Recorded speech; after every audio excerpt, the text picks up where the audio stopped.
Welcome to Stuff and Whiskey. I'm Josh. And I'm Erin. And today we're back with another totally blind head-to-head where we react to the pours and the prices before we find out what we're sipping. If it's an available whiskey, is it worth the money? If it's hard to find, is it worth the hype and the hunt? Stay tuned to find out.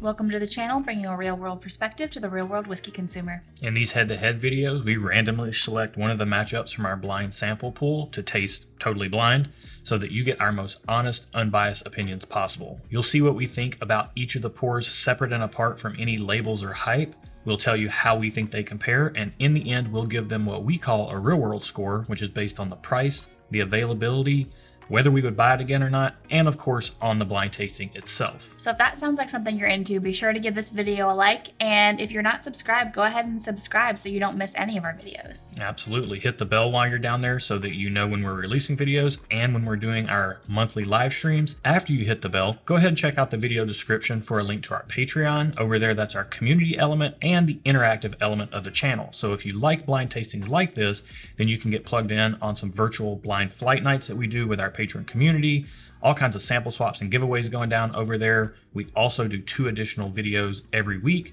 and that's our community element where you can get in on our Discord server. There's also a link to our merch store down in the video description. You can if you want to wear Josh's shirt, just check it out at stuffandwhiskey.com. All right, let's run our randomizer and see which one of these pairs we're tasting today. 7. So 9, 8, 7. Cool.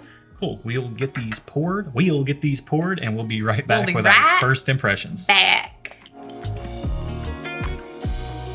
All right, let's get into glass 1 on the nose. This smells like sweet, sweet, and sweet. Oh yeah, she's syrupy and she's sweet. I'm just getting all kinds of sweetness. Sugary but syrupy at the same time to me. Like there's a heft to it that's not just all like granulated white table sugar, but there's like a syrupy, concentrated, kind of like a simple syrup almost sweetness on the nose. I can get on board with that. Let's taste it. Let's get into the palate. Whoa. That kind of went up my nose a little bit. It's got a little bit of brightness and effervescence to it. And it didn't go up my nose. Off the nose, I was kind of ready for some proof. It actually came across lower proof than I was expecting off of the nose. It's really rich on the nose. On the palate, it's just really syrupy, really sweet. It matches what it smells like. Yeah. Let's get into one more sip. I feel like this might be higher proof than it looks. It looks very light, but it's got flavor. It's got a lot of flavor. It went a little sour for me on that second sip. A little disappointing almost. It's coming across like the body is just a little thin. It's not that the overall pour's a little thin, but it just seems a little hollow. It's hard to describe. Okay. I don't know. I'm going to need some more time with glass 1. We'll get to that in a little bit, but now we got to get into glass 2. I'm so confused by this one. Yeah. What are you getting? Do you really want to know? Yeah. I'm getting like someone is standing down there by our front door with a handful of powdered sugar in their hand, opens the door so you get the smell of the outside, and then throws the powdered sugar. Wow, you really set a scene there. That's literally what I got when I smelled this. That is what I pictured. I'm not even sure I'd be mad at the neighbors if they did that. I mean, it is powdered sugar. Like, I couldn't be too mad. They would have some sweeping to do, but... No, like you did it. Like you're inside, and then you open the door so you get like a whiff of the outside. Like I smell like... Oh, we're throwing it on the neighbors in this scenario? No, we're just throwing it out our front door. We're not throwing it you on had somebody anyone. throwing it in their face, right? No. Did I just put that whole thing in my own brain? Yeah, no one's... Did you not say somebody was standing at the door? Someone's standing at the front door, like you or me, or standing down there by our front door. Inside the house. Okay, you were talking about yourself in like the first/third person. You're really making this difficult. It's not that hard. I am standing by the front door with powdered sugar someone in my hand. I'm making it easy for you to understand. Okay. I am standing by the front door with powdered sugar in my hand on the inside of the house. Yeah. Then I open the door so we get a whiff of the outside, but then I'm still having the powdered sugar and then I throw it. So like, it's very powdery but earthy, and it kind of smells like outdoors. Yeah. Coming off glass 1 to me, it just smells like barrel char, almost like a barbecue-y note. Let's get into the palate. It tastes like Mother Earth. Wow, it's really soft. Soft earth. Yeah, soft earth. You're on fire in this episode. And a little bit of tea. I just got a little bit of tea. I see your tea. Yeah, wow. It came across much softer on the palate than I was expecting. Yeah. The barrel char that I got on the nose, I was expecting it to come across really dark on the palate. It just comes across really soft, generally sweet, kind of, tastes like general bourbon. Let's get into another sip. This is taking me on a ride. There we go. Okay. More brown sugar on the second sip, more oak. There is some sweetness there, like a sugary sweetness. I would hesitate to even call it like a fruity sweetness, but if it's anything, it's kind of like in the berry fam, like a dark berry, like a blackberry kind of sweetness to me. This is, you're on powdered sugar at the front door and I'm on like a berry patch, but surrounded by a lot of wood. So we're on 2 different wavelengths on glass 2. This is going to be interesting to take some time with both of these pours and compare them properly. We'll be right back. After spending some time with both of these pours, where are you at? Let's start with glass 1. Let me turn my paper over. Glass number 1. So it gets a thumbs up on the nose, thumbs up on flavor, and just okay on experience. And that was because it, like, every time I drank it, it went up my nose. Like, it offended my nose in my mouth. And I don't know how that's possible. That sounds super aggressive, but I would rate it down on that as well. Yeah. We're not far off. I just marked everything up a little bit. Okay. So to me, glass 1 was like a rick house with some grape sweetness and kind of like a sugary, syrupy sweetness along with that. So it gets 2 thumbs up on the nose because I just kept wanting to revisit the nose and unpack the layers. Okay. It gets thumbs up on the flavors and it gets a thumbs up on the experience. Okay. I said it was a little thin, but it had a nice, sweet, oaky finish to it. It was a little thin. And I said the exact same thing on the experience of glass 2, but not to put the cart before the horse. Let's get into glass 2. Where are you at on it? So it gets a thumbs up on nose, thumbs up on flavor, and 2 thumbs up on experience. Whoa. Okay. I really liked drinking this one. I mean, granted, I had that whole story that it made me think of, but as I was drinking it, I just really liked it. The flavor was there. It wasn't overpowering. It lasted, but not too long. Like, it was just the whole package for me. For me, it gets 2 thumbs up on the nose. By the way, overall, I just said this was like mixed berries, brown sugar, vanilla, and oak. And then it almost had, it's funny you should say you like this so much, because it reminded me a little bit of Dr. Pepper. And that's your cola of choice. My favorite that's your soda of choice, soft drink, yeah. We're here in the South, I'd call it Coke of choice. It's my favorite Coke of choice, which some people don't get that. Like, why would you say Dr. Pepper is your favorite Coke? But it's a Southern thing. Yeah, but it kind of had that like Dr. Pepper root beer vibes to it a little bit. So see, I don't like root beer. Really? Okay, that's a different conversation. 2 thumbs up on the nose, thumbs up on the flavor, thumbs up on the experience. Like I said, also a little thin, but nice, sweet, oaky finish. Yep. These are... You know what? Whoever puts these in our head-to-head matchups does a fantastic job. They deserve a pat on the back because these are very, very comparable. I don't know which one I like better. This is the second week in a row. Self-esteem issue? Do you need some affirmation? This is the second week in a row that I do not know which I like better. I do. Glass number 1 is number 59. All right. Let me go down the list. Price on 59. $40. I'm not mad at that. That's solid for the price. 60. Glass number 2 in our key is number 60. $50. I'm not mad at that either. Number 59. What is it? Eagle Rare. Really? 90 proof. That's why it tasted a little thin. I have to say, though, I know what both of these are now because I can see them both. Both of them drank with so much flavor. So much flavor. All right, 60. What is it? Glass number 2. Tin cup, 10 year, 84 proof. Wow. Which blows my mind. It didn't taste high proof, but the flavor. Wow. I have had Tin Cup 10 year, I think once before. I'm so happy this came up. Yep. And I don't think I liked it this much. I think I liked it. I think it was like, it's fine. It's good. This bottle's opening up big time. But I think now that it's, like you said, it's been opening up, it is in my wheelhouse. Yeah. Like flavor-wise, experience-wise, all the wises. It is like... in my lane. Yeah. For like a low proof, easy sipper that's a bourbon, that is still like... But it kind of tasted like rye.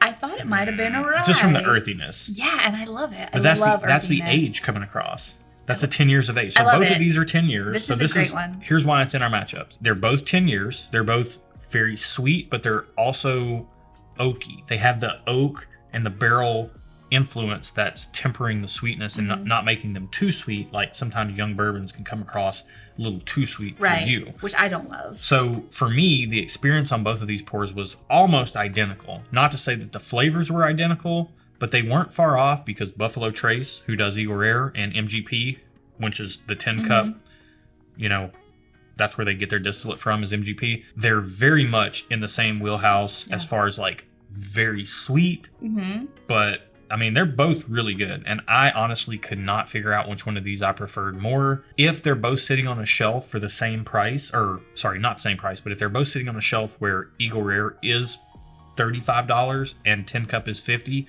I'm grabbing the Eagle Rare. You put $40 in there. Well, $37.99, and a lot of stores in our market are starting to mark it up to $40 or even a little bit above $40. Are they both? No, Eagle Rare is hard to find. I do know that, right? We'll get into that in our consumer discussion. We say we bring a real world perspective to the real world whiskey consumer, and the reason we say that is because we try to keep things down to earth and relatable over here because money doesn't grow on trees and you can't buy all the bottles. Although you would like to try. Right. I would like to try. But for us, price and availability, they absolutely matter. And whether we would buy it again or not says a lot, speaks volumes. So for us, the retail side of the equation is the price and the availability. And the consumer score is, we as consumers, would we buy this product again or not? So let's get into Eagle Rare. The last time we bought a bottle, $37.99. A lot of stores are marking it up to $39.99 or even a little bit above that. It should be a $30 to $33 bottle from Buffalo Trace, but it's really hard to find, and the only way we ever get our hands on this anymore is if you have a hookup. 10 cup 10 year is sitting on shelves at pretty much every larger store for $50. So 2 10-year products, one very readily available but a little higher price, one a little lower price, but a lot of markets, if it is sitting on the shelf, it gets marked up to like $70 or even $100. So let's get into it. Eagle Rare, where are you at? So for the retail side of the equation, $30 to $40 if it's in that price point. That's a good price point for me, for my budget. But the lack of availability, like the hardness of it to find, kind of hampers that for me. So it's getting just okay. It's fair on retail, but it's sitting in front of you for $35 or $40. If I'm in a store, I haven't had to like search for it, and it's there for retail price, then I will probably buy it. I would most likely buy it, so I would give that a thumbs up. Yeah, for me, it's gonna get a thumbs down on retail. It's just so hard to find. The only way we ever get these anymore is through local store loyalty, and then asking about it and being a pest to replace the bottle that we finished. Yeah. See, I have a very romanticized view of what giving whiskey looks like. He actually does. It just shows up. It's like there's a whiskey fairy that lives in the house. So But would I buy it again or not at $30 or $40? Thumbs up. I might pay as much as $50 if we were out of it and it could be replaced to have like a nice quality low proof pour. However, I more than likely would just gravitate towards grabbing another bottle of 10 cup 10 year at $50. So with that said, perfect transition. Let's get into 10 cup 10 year. Where are you at on retail and consumer scores respectively? So the $50 price point for the lower proof point kind of isn't my thing. But actually I'm changing my score. Hold on. It's getting a thumbs up. I'm just going to tell you now. Spoiler alert, thumbs up. $50 is pushing it for something lower proof. However, that being said, it has a lot of flavor. The flavors are in my wheelhouse, and it's easy to find. So I can walk into any store, well, the big stores here, and just grab it. So it gets a thumbs up. Yeah. And then, wait, did you do consumer? Consumer, thumbs up. Thumbs up. I would get it. You would buy it. Even at 50, you're still buying. Even at 50, I'm still buying because I think I would like to add this to my capsule collection. Okay. And I owe you guys an apology because I took a sip of the 10 cup 10 year and I was like just letting it marinate. And I actually forgot to listen to Aaron. So it's okay. He does it all the time. And also, let's note he apologized to you and not to me. Okay. It's okay. Go ahead. So 10 cup on retail score for me, it gets a thumbs up. Could almost get a just okay because of the price, but I'm not sure there's a better bottle under 100 proof that's also $50 or less. What was the proof point on this? 84? 84. That just blows my mind. It does not drink that way. It drinks like 100 proof. It drinks heavier than the Eagle Rare. Yeah. And that's 90. Yeah. So like we don't tend to gravitate towards lower proof very often, but sometimes you don't want to get your face completely blown off by proof. No. And on those types of days where we want something that is sweet but not overly sweet, that has some barrel influence, I'm getting off the rails. Consumer score, thumbs up. My fault. That all plays into this as a thumbs up for retail and a thumbs up for consumer. Let's get into our real world scores. I'm putting the cart before the horse as usual. We get our real world scores by adding up the thumbs you see on the screen. There are 10 possible points available, but this is not your everyday 10-point scoring system. Nope, it's a bell curve system. Most things go right in the middle of that, like the 4 to 6 point range. You get 4 points, you're doing pretty good. That's a good quality product. 5 points is very good. Solid. It's funny, like most 10-point scales, like the first 5 points don't even matter. Yeah. In our scale, if you can get a 5, that's a good, solid value for the money. Yep. And then if you can get like above a 6, you're starting to get quite exceptional value for the money. Yeah. So with that said, let's get into glass 1. Okay. Eagle Rare, where are you at on real world score? So for me, Eagle Rare gets a 4 out of 10. The lack of availability kind of hampered it, and overall the experience compared to glass 2 wasn't as good, so that's kind of where it fell short, but 4 out of 10 is still pretty good. Yeah. It's solid in the middle. Still good solid pour. For me, Eagle Rare gets a 5 out of 10. Typically, Eagle Rare wows me on the nose and just is really good and solid on the palate. The blind tasting here is very much on par with my experience with Eagle Rare, so love it on the nose. Good easy sipper on the palate. Let's move over to 10 Cup 10 Year. Okay. The new kid on the block. Where are you at? So it gets a 6 out of 10. So still in that midpoint range, but on the higher end. Yeah. I think for me, just the flavors of it were in my particular wheelhouse. Yeah. I really liked it. And then the availability of it, also winner in my book. So that's what kind of helped it out. Yeah. 10 Cup 10 Year for me gets a 6 out of 10 as well. Again, I'm not sure that something that's this low a proof, like sub 100 proof, could get much more than a 6 from me. So these are both pushing the limits of what low proof pours can get. I'm not sure there's 2 better bottles available on the market under 100 proof. That's also $50 or less. So yeah, I'm again, as usual, dipping into who are these for. Let's get into it. If you're big on low proof whiskey, if like that's your thing, you don't love a ton of proof, but you like a lot of flavor, you'd be hard pressed to do any better than these 2 bottles. Yeah. I might add something like Evan Williams 1783 into the mix. You took that from me. She said that during the cut. Because I just said that. I said that if I had like a capsule sub 100 proof like capsule whiskey collection, it would be these 2 plus Evan Williams 1783 and Bullet Rye. Yeah. So you can't go wrong with either one of these. I don't think either one of them are worth paying much of a premium for. Correct. Like I'm not paying $60 or $70 or much more or like beyond that for either one of these. Same. But what you're getting here is you're getting really classic bourbon, but it's also very sweet, but not in like a sugary, cloyingly sweet way. Sickeningly sweet, because I don't like that. It's really balanced out really well with the age. Can't recommend either one of these enough. Go into it knowing that you're buying lower proof whiskey if you like big proof. These aren't going to like blow you away in that regard. They are what they are. They're not anything that they're not. Correct. Which seems kind of obvious to say, but I feel like I have to reiterate it because I've seen some people talk about 10 Cup 10 Year after Matt Porter over at ADHD Whiskey. He had a glowing review on this and people got it. Most people loved it. Some people were disappointed. It is an 84 proof bottle. Whiskey, but you have to kind of keep that into perspective. Yeah, but for what they are, they're both fantastic. Grab either one if you've never tried them and you get an opportunity to buy them for $50 or less. That would be my recommendation, our recommendation. I agree, yes. Yeah, she concurs. Thanks so much for watching. Be good to each other, and if you want to do some good, hit us up at the email address in the video description below at stuffandwhiskey@gmail.com. Over there, you can contact us about our charity fundraiser that we do every October. We're getting close, and we need bottle donations to help drive the fundraiser. Last year, we hosted, and the community effort that rallied around this thing raised $15,000 for mental health. This year, we are going to be going through GoFundMe again to support To Right Love on Her Arms, a mental health organization that provides direct hope and help, or hope and direct help for people in need. It's just a beautiful organization that has a huge heart for mental health, and it's a cause that affects us all. So if you want to get plugged in and donate a bottle to the cause to help raise money, we would love to best $15,000 this year, and we can do it with your help. That's it for this week. Cheers. Every time I see somebody with an Android phone, I'm like, are you a hacker? Like, come on, just get an iPhone like everybody else. I know somebody who actively hates Apple phones. A lot of people who have them, that's what it's about, really. It's not about, control, having control over your mobile OS or whatever, but it's a joke I have running in my head. In your head with yourself that no one else gets except you.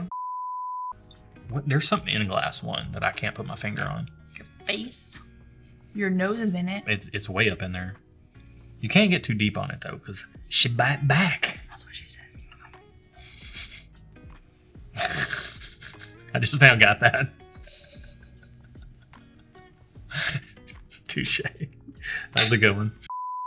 People can be hyperbolic about things. Like they can be like, "Oh, I love this," and it's like, okay. Why do they have to talk in a Southern accent? Give me $90. Well, I don't know what that. Well, because I'm Miley Cyrus. What?